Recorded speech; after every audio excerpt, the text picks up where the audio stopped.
Happy Thanksgiving, America! With Black Friday coming up, the Christmas season is almost here. Barring the regular border skirmishes over October and November, the war on Christmas cannot end until Christmas stops illegally occupying most of November.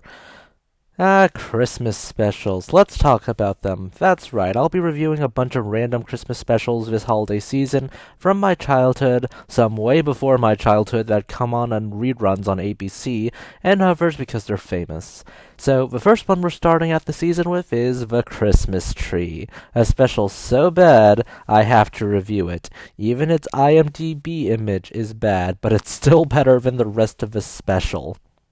We open with the best shot of the entire special because it's well lit, well shaded, well drawn, and mind you, because this is like the opening paragraph to an essay you procrastinated, you put all the effort into it, and then you left it until the night before it's due, and you're running on fumes trying to pull an all-nighter just so you can get it submitted on time.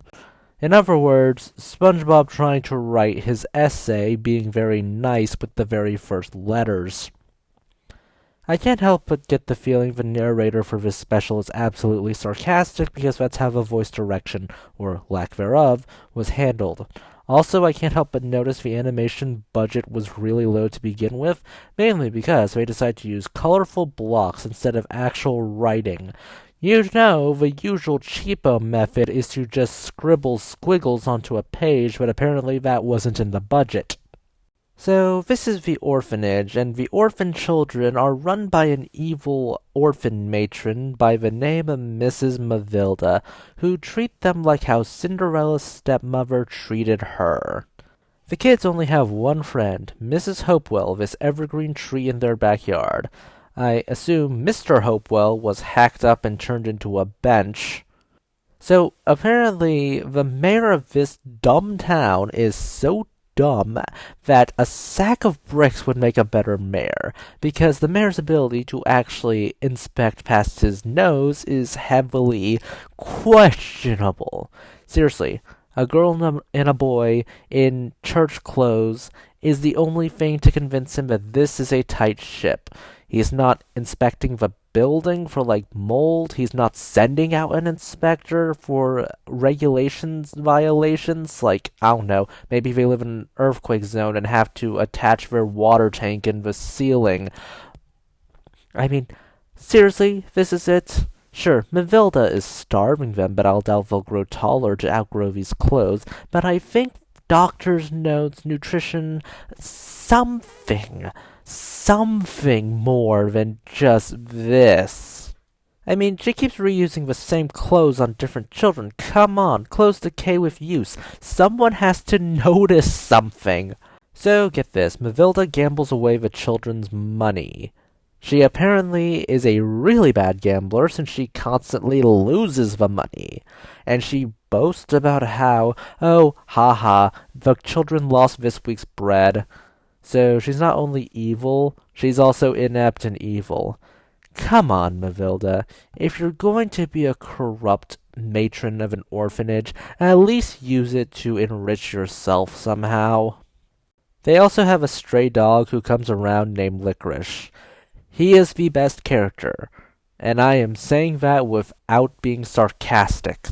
So a couple come into town. This man, Ray, works at the lumber mill and has to live in a boarding house there, while the woman, Judy, and her kids have to live and work at the orphanage. The dissonance between actors is staggering. Both Judy and her husband Ray's acting is so wooden, especially compared to Mrs. Mavilda. Her acting is also bad, but at least she's hammy. It at least breaks the monotony of everything. Judy's children will stay under the same rules and regulations, even room as the orphan children, while Judy has to be lodged here in a glorified closet. Once more, the limited animation and the acting actively clash with each other. Mavilda is supposed to be animated in a more exaggerated manner. I can tell because that's how her dialogue is written, not just her performance. When she comes up with lines like, "Come follow me," another thing, it comes off as her actually having multiple personalities clashing for dominance. In reality, the animators or storyboarders probably storyboarded this as Mavilda walking out the door and then turning back and saying another thing. But because of budgetary limits and time constraints, they had to compress things down. So she just comes off as, well, having multiple personalities. So Judy's kids tried to interact with the other children. This special knows its animation is limited, so it tries to cover that fact up with the strange amount of blinking characters. And then there are the kids when they actually move their facial muscles. The smiling in unison is less endearing, like it's framed, and more creepy. But this creepy atmosphere is broken when Lily opens her mouth. Any kid in this special opening their mouths is a pain, and I can't fault the kids because it seems like they're actual 5-year-old children voicing other 5-year-old children. But there's a difference between talking and being natural and acting. They introduce Judy and the kids to Mrs. Hopewell. The actress who introduces them to this tree is clearly older than any of the other kids. She doesn't slur her speech, and she speaks at a decent pace, and she's understandable. She's still bad, though I can't fault her for that, because this dialogue is absolutely terrible. Judy, why aren't you a woodworker since you built all this? You could make far more than being Mavilda's assistant. Then we get recycled shots from earlier because, again, this movie is cheap. I know people don't say the amount because it dates the film and all, but I need to laugh at how he just gives not the amount in dollars or cents or any other actual currency, but he says, here you go, money bag. Here's one money bag for the clothes, one money bag for the toys. Dude, you can fill a lot of money in bags with different bills and coins. Give us an amount. But seriously, the mayor is so dumb that he knows the kids are in patches and rags, but he doesn't question the distance between the nice clothes he saw earlier and the rest of the kids. I mean, I know this has to be part of some kind of economic downturn, but this is kind of pathetic on the mayor's part.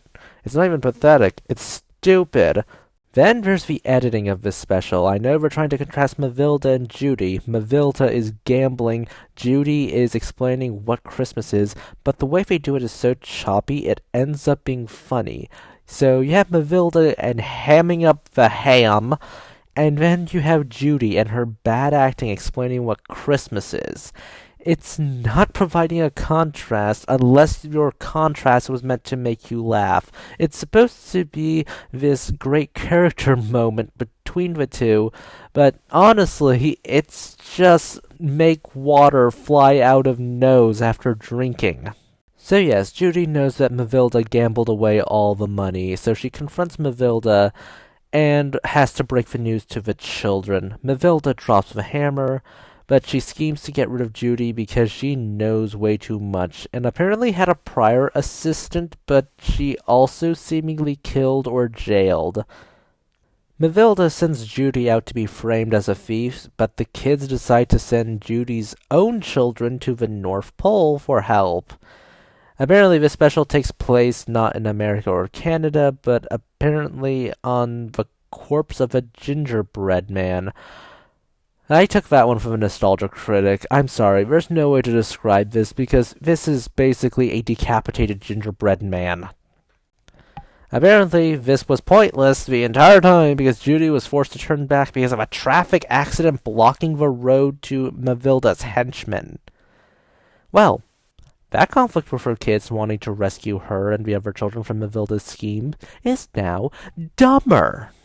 So Judy's children are antagonized by Baloo. Yes, it's a generic bear, but come on, look at him. He's Baloo. Lily seemingly falls off a cliff to her death, and Licorice kills Baloo by tripping him off another cliff. Once again, Licorice proves that he is the best character. Mavilda freaks out that 2 children are missing and fires Judy on the spot. Then she wants to cut down Mrs. Hopewell once and for all. Not sure how her henchmen managed to get there, but still. So Mavilda attempts to have her henchmen chainsaw through the children and Judy, but then the mayor shows up. Okay, really, I know the animation in this film is absolutely cheap, but they couldn't keep the fact that the ground is covered in snow consistent. Really? This is a Christmas special and you can't even have snow on the ground consistently? And then apparently a crowd shows up. Where did these people come from? And Pappy, yes, that's his actual name, shows up with licorice. And Ray's here. Judy's actress actually sounds mildly concerned for her daughter being dead, but apparently when Ray walks in, she goes, "Ray," in such a flat manner that I am just baffled. I know Judy is played by the mother of the person who played Lily, and that's probably why her acting suddenly got better, but then this happened. Mavilda then grabs a chainsaw and intends to cut down Mrs. Hopewell herself. Yeah, if you do that, lady, that's going to fall on you because you have no idea how this works. However, a bolt of lightning smites Mrs. Mavilda. Santa Claus smote Mrs. Mavilda. And apparently that's when the animator stopped caring after the lightning because they can't even place the lights on the tree itself. Now you know the origin of the Santa smiting meme. The kids get new clothes. Mrs. Mavilda apparently survived being smote by Santa. And the moral of this special is you always win when you are good, and Mrs. Mavilda is now Judy's assistant. And that was The Christmas Tree 1991. So, let's talk about the real hero of this 40-minute special for a moment here. Licorice! It's very baffling to see how he has the most facial expressions when everyone else is stuck in a blinking eye on an immovable mask they call a face. He gets a wide range of sound effects too for his barks and whimpers, and he's very proactive in actually fighting the antagonist. Granted, the only antagonist he fights is Baloo, who appears because Lily and Pappy were stupid, and so were the rest of the kids, and he went along with it, but points for actually killing Baloo. Bottom line, this dog deserves an award, probably the Best Actor award for this special. Not that that's saying much. Other than the dog, this special was terrible. Bad animation, bad acting, bad writing. The moral is tacked on at the end isn't even internally consistent because these children, these demonic-looking children, needed to be bailed out by Santa Claus, even though there's no indication they were bad children, and thus they didn't always win when they were good. I guess you could say good triumph over evil in the end, but honestly, that's not how the moral is phrased. It's the phrase, you always win when you are good. Really? No, not even in this special. They had to have a Deus Ex Machina. You could write some moral about how kindness and goodness can move hearts for people to act, but honestly, that's too much for this terrible special. This special deserves all the memes about it. It deserves totally to be made fun of, because honestly, that's the only value it brings. It's frickin' hilarious when you turn your brain off and don't take anything seriously and just make fun of just how much of a train wreck it truly is. Those are just my thoughts on the special. Please consider liking, subscribing, tipping the channel on Ko-fi. This is Cyril signing off.